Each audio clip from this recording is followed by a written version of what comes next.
So you're receiving buli wabulana kwa contribution ngogenda yongo jichima kugamba yamba. Jichima. Okay. Buyampo buyambi nga ngende nga mbuchima. Kubanga netaga sente nyingi okole kintu ekyo kinene. Okay. What should we expect on that day? Fun. Stage ezigenda kubeera mmeka? Tugenda kola stage emu nenga nene nnyo. Tugenda kola emu nga nene nnyo. Naye ate stage za showcase zigenda kuba nyingi nga ezazu biki entertainers abenjawulo in every corner abakola bino nga bw'omanyi festivals weziba.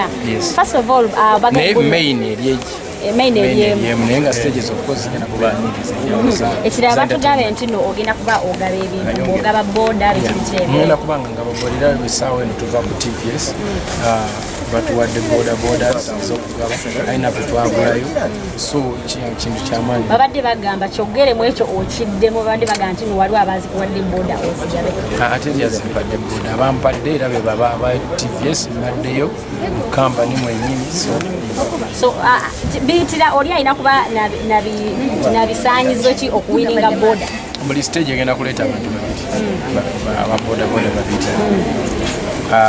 tugenda ku stage ne bagula t-shirt buli emu ya mitwalo ebiri ba representa babiri bwe baagala bagula endala naye ba representa babiri ne baregistering buli stage tetusobola gabira buli stage eri mu Uganda tugenda gabirako kuba tetulina sente zenyingi zagaba boda anaawangula kwezo stage enaawangula yitwala. Okay, what about ogenda n'otugamba nti wajja kubeerawo ennyonyi waliwo yabadde aga nti no ogenda kuleeta ennyonyi ekisooka tebamanyi bisale bagamba ennyonyi tunaagisobola enaabukirawo tukyateesateesamu n'abategesi okulaba nga buli mu maaso olwokubanga ayitawo ofa oba gwe wagambye nti no kangende bajja kusasulako ku sente ez'okuyingira ennyonyi kukozi tulina zene zisobola kuleeta nnyonyi zaabwere naye nga bajja kusasula akasente tulaba bomba twogera kuzibombadiya oba ziriize ebweru ziri ezaalagirwa mbadde nsaba olinga olunaku anti twagala kumanya kyennyini kiri tumanye sente zetuzijja nazo oba za bombadiya Kenya Airways Rwanda Airways anti nkugambe tuli mu nteeseganya n'abakulu okulaba nga batubuulirawo makimanyi bikukampe tulabe nga tutemaatimamu wagenda recently nga bagamba nti no Eddie Kenzo simanyi yalidde simanyi yakoze atya nojjayo emmotoka ze noziparedi nga zoyina mu compound yo wabadde ogezaho kulaga nti no zezo zange oba zezo bambadde baali bakuwadde emmotoka nze nange tebakuwangayo mukyewulidde wa Eddie Kenzo akaya mbuno emmotoka gye ezo emmotoka zewabadde oteekayo wabadde oyagambaaga nti no zizo kiki message ki wabadde oputinga out nze seeraga nengezaako okuinspiring abavubuka n'abantu abamanyi gyenvudde nti muntu amavudde ku leven aliwo bantegeeza yo oli abakitutte bwakitutte yobuzibu naye nze mbangezaako okulaga abantu bange benzisa entambula nabo tituvudde wano kati tuliwa sinza asinga okuba obulungi naye atulisitiko ekyo kiba kirungi n'okiraga abantu abakwagaliza nawe boyagaliza ffe tulina embeera yaffe mwe twetwala kati naye ate nga bwomanyi nti tuli mu public image ne baheeta mwe batambulira so oli kisinziro lyakirisiivinza nti naye nze ngezaako okuinspiringa oba kulaga muntu oli nti kino naawe osobola okukifuna nze bwe nfuna n'ensirikira eno naawe oba olaba ng'ensi etagenda mu maaso naye bwe nkulaga nti kino kisoboka naawe osobola okukifuna kubanga sinze mugalanda w'abafumu sinze mugalanda w'abantu mu nsi kiba kitegeeza nti byonna ebiri mu nsi muno si byange by'abantu ati gwe bolanza akatono kenyina n'okanyiigira nnyo si kirungi wabula naye I'm trying to do this to inspire. I'm not selfish to hide what I have because abantu aba looking up to me there are so many kati manyi n'okubalaga nti bane tuvudde wano tuli wano simple as that kirina simple. Okay, tulabe essaawa eno tuli live Kusanyuka TV nga bulijjo Music Taxi Monday to Friday alaini alya n'omukunja tuli Eddie Kenzo kyali kituufu kyali fake amaalo omulaba tonnamulaba sinamulaba naye tujja bimanya kwogera naye naye ng'ekisingira ddala kwogera na maama we wenaba bwe ndibafunye chance yogera naye is she welcome to perform naye nze namuyita kati simanyi. Okay, and Eddie Kenzo Tripai wano batuwaddeyo sponsorship ya milioni 20 okutuyambako okutegeka Eddie Kenzo Festival ennaku z'omwezi 28 Kololo Airstrip. Omuntu asobola okubeera ng'aliyo n'alaba sente zino nanga akati kange gyempangula ezo sente zakuwangula oba sente zakubagulira birabo ebirabo okugeza omuli ki omuli zipiki omuli zikuuka school fees okubaleetera ebintu ebigenda okubeeraawo okitegeera bingi nnyo entertainment yamaanyi tulina stages zanjawulo ezigenda okubeerako entertainment. There is a lot we are going to do okusasula abaentertainers ab'enjawulo ababuuka kino abakola biri nga bw'omanyi emikolo egibati nga tuzeeko kolo ebino kuba abaana batutandikira saawa emu mpaka mukaaga tutaddeewo saawa ezituwe zituuka abaana mmotoka mudde waka no abaana balina okuddeeka ndowooza ffenna tuli bantu abalina amagezi osobola kubeera na mwana wo n'omuleka asula nekisinzira buli muntu alina omwana we era nadde nyina tegeka olw'ensonga it is Airstrip tulina ennyonyi Namboole is a football stadium of course ennyonyi tusobola kugendayo nevayo so twali tunateeka mukola oluzalako ebyogerwa bagamba okuva wagendebwa pulezidenti wali ogenzeyo okusaba kifo bakikuwe kuweereeri ekifo nakisasula era nerisiiti siiti eyo ezibula kwakulako sobire teekateeka ogenda olunaku tutuuka ziwedde katusabe era abantu baba bali mu kunyambako mu kino ekintu kyolimu ekyokugenda okuba katuyikiyita okutikkula ettaffaali oyaniriza buli omu ajja buli muntu kibannyonnyole omuntu yenna aliyo ng'ayagala kunyamba kuteeka omukolo guno gusobole okuba omulungi nze nyina idea era njagala okusanyusa abantu bange baleetera bye mbansase bulanje ntambulira naye siri mugaga nnyo okuba nesobola okubituukiriza buli ayagala okunyambako tugende mu maaso n'okugyawo ebigambo by'ababi bagezaako okwonoona omukolo gufe jangu onyambeko tugende mu maaso official lwe lunaku oba olubadde lusaanidde olaba nti tebandirinzeemu katonotono andi balina zituwa kati tube nga tuli 100% sure nti olwedde ebintu birabo tukaki tubirina zikulast ate n'ekyokulala ngenda kufunamu kotri kuba ngenda Ivory Coast nyinayo ko festival ninyina festival endala e Puerto Rico so njakubasinga buli maaso awo time yeraganyinawo nga tuzeeko obulamu bwo minisita yakuyita wagenda sinnagenda naye minisita mukwano gwange nja kumunyeza ensonga z'omwana zituuse wali ozeemu mulabako nazipozingamu walinawo invitation gye wakola tebo gye wali otegese ku concert enaabeerawo tebo wali ogambye waliwo tebo egenda okubeera special bana responders nga bagenda kujja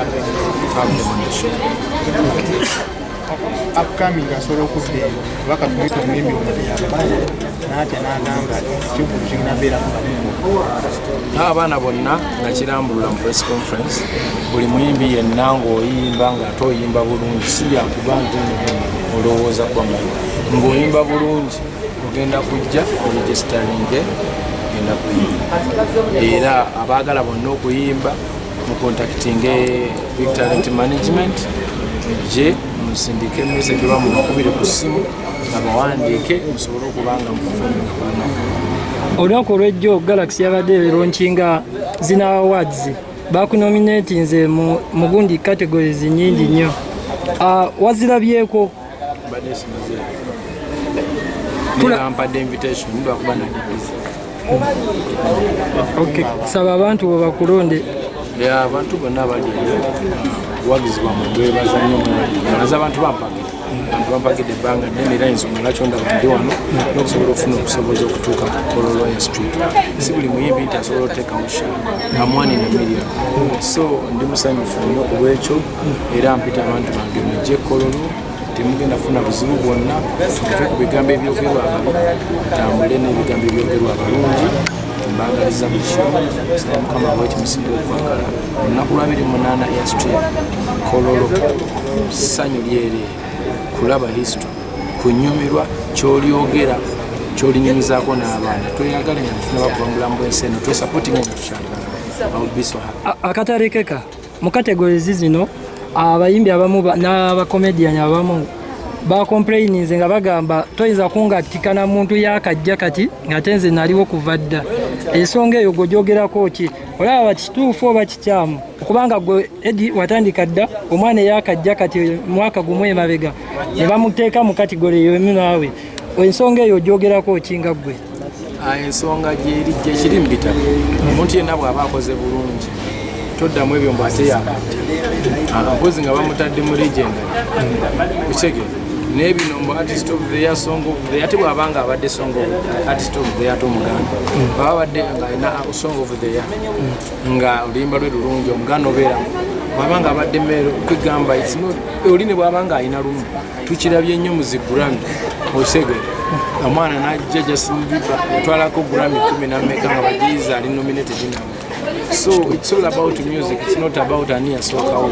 Ensi ya muntu teri muntu yenna alina kireeminga nsi okitegeera ensi eno yaffe ffenna buli muntu bw'abazze okitegeera obimanyi omuntu bw'abanga mugagga ne waba alina emyaka 5 bamuyita muzeeyi. So you don't need to claim anything. This is ensi ya Mukama. Mukwano gwo Kiko yabadde akyogerako ngawoza taagala mugatika ne bano bapukamiga abazze ate se bandi bawuliddemu bonga bo nze bwenti bwendaba ebintu. Edi akasembayo omuntu asobola okubeerayo nga tasobodde budde bulaba kalango naye ngeno kuliko asobola ogira sooka omulyango tujja kubatasula omutwalo gumu abaana abato abakulu emitwalo 2 VIP emitwalo 5 abaagala tebo ojja kugifuna kakadde k'ensimbi ne banno tufune batubadde nga tulina VIP ne VVIP okitegeera birimu n'okusaavingibwa ku kyokulya ng'okigulidde ku tiketi then abatasobola kigulira ku tiketi tugenda kubeera n'ab'emicomo n'ab'enkoko n'ab'emmere eŋŋanda n'ab'enfu kubanga lunaku lulamba lanchi tugenda giriira wali n'ekyeggulu tugenda kukiriira wali ebyokunywa bingi gamba man omuntu yenna atajje nze kubuulira n'abasubiddwa neffe tuliredde. Akatalekeka tukusubireyo okwerekerako mukwano gwo Cindy. Cindy ngenda kumwerekerako nnyo ddala era nsaba abantu bonna bajje bawagire Cindy. She deserves it. Nje tubeere wa Cindy tumuwagire yaman. Girizi watukimye obwa Tripai ngabo abamu ku bavugirizi baffe ab'amaanyi abatutaddemu essente okulaba nga Kololo Airstrip esobola okubeera nga nnungi okulaba nga ebirabo tusobola okufuna ebirabo ennyonyi zaffe okusobola okujja n'ebirala. So tuli wano ku lwa Tripai okutukwasa ensimbi ze batusuubiza okuzituwa tuzitwale zitandika okutegeka omukolo ng'obudde bukyali. Era nga kino kye twebaliza ne basponsa bonna abalala batannaba kuleeta buyambi bwa Mwami Musuuza ewa Eddie Kenzo okubeera nga obuyambi bwabwe bujja mangu kubanga obuyambi tubwetaaga nga Kenzo yeetaaga ekintu eky'amaanyi. So yeetaaga abantu bonna mikwano gye gyonna mu bwangu obwo ekitalo ffenna tuggweyo tuleete obuyambi obwo tubeere nga tutegeka omukolo gwaffe nga gw'amaanyi. So tweyanziza nnyo Tripai olw'obuyambi bwe batuwadde. Mwami Musuuza agenda kubanga batwebaliza mu bufunze tumanyi tubasuubiza kifo kye tukutte kyekisoose era kigenda kuba ky'amaanyi nnyo ekigenda okusinga mu by'amaanyi byonna ebyali bibaddewo. Festival egenda kuba y'amaanyi nnyo ekiroto kya Kenzo kigenda kutuukirira era tumanyi nti brandi yammwe egenda kutuuka mu nsi zonna ze yali atuuseemu kubanga mmanyi nti bonna bali wano era batulaba. So n'olw'ensonga eyo tusaba Tripai okufuna ebigambo byabwe nga tetunnaba kugenda wa Serebu. Nze Serunjogi David engege manager wa Tripai Uganda Limited.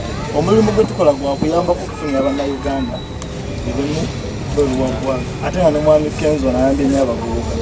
Obola twavuddeyo omulundi guno si gwe gusoose ffe buli we tulaba omuyimbi ayina ettaffaali lyagatta ku ggwanga tuvayo mukifaasinaali.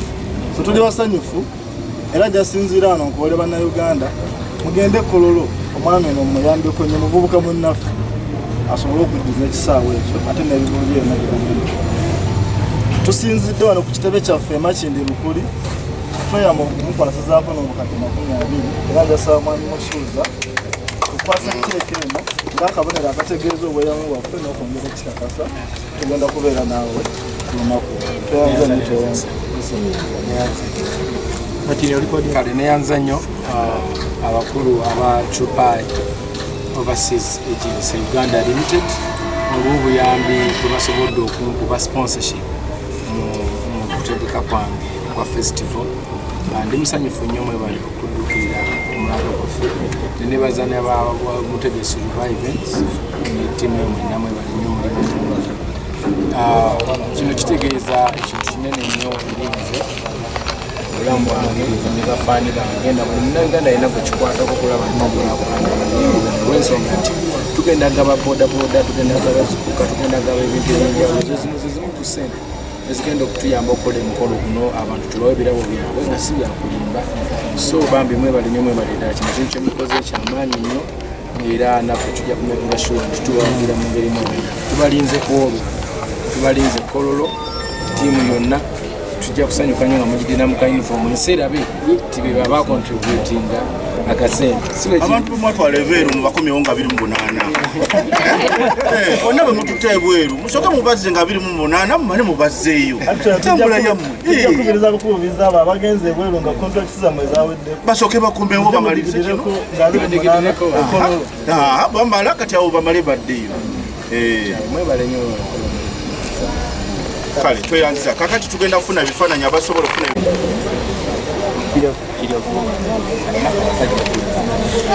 cheke mujibisi abamu mwenyigire dabayo abasajja bakuka mwanguye cheke bagikwezi bandame yakoze wagenda sogeko tubate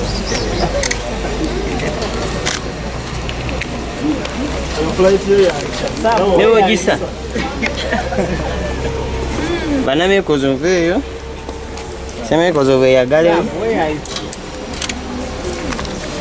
Right now, atulaba kusanyuka TV edikenza kyatekinga fans n'abafani be. Wado? Badenzi babuzira.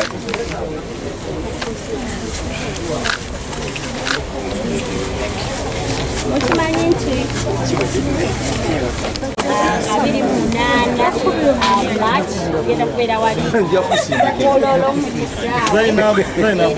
twatandikidde press conference kati azze waliza agenda ayita bantu abamuwa contribution eya event ye egenda okuba nga etekinga place